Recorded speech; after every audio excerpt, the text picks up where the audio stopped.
Do you think everybody listening to us and watching us right now can become a 10% entrepreneur? Yes, I do. And in fact, the reason why I wrote this book, the original version of the book was a lot more about me and my friends. And so that was one kind of 10%. But then once I started really working on writing the book, it was so important to me to have lots of different types of people. So I didn't want just people who went to Harvard Business School. I wanted people who lived in England and worked as an assistant in a consulting firm and started a candle company that's very successful. That's one person who's in my blog. I have a car dealer in Long Island who started a brewery on the side.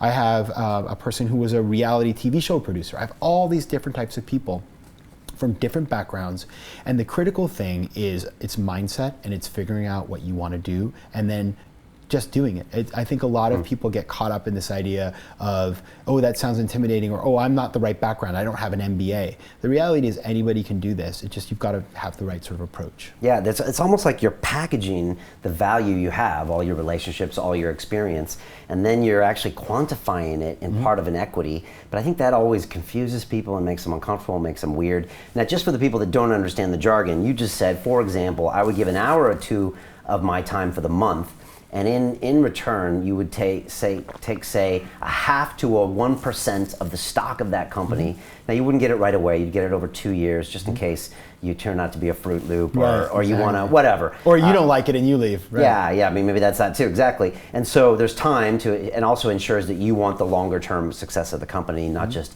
I'll give you an intro. And the company itself looks at that and says, okay, we might be successful, we might not. That 1% of give up of our upside might be worth it because we might have that one introduction, or Patrick might give us that one insight. Okay. Exactly. And you can also, the other way to do this is to actually start and run something yourself. And there's an example in the book about a lawyer here in London, in a Magic Circle firm, who started this really cool company. He's American by birth, and he went to University of Georgia, and it's this bracelet that plays the fight song of the University of Georgia. And he started this company while in law school and now runs it full-time on the side while being a corporate lawyer, which is a really demanding job, but his brothers help him out with it. And so you can also decide, listen, that equity stuff or this advisor, I don't know what I want to do, or I don't know those people yet.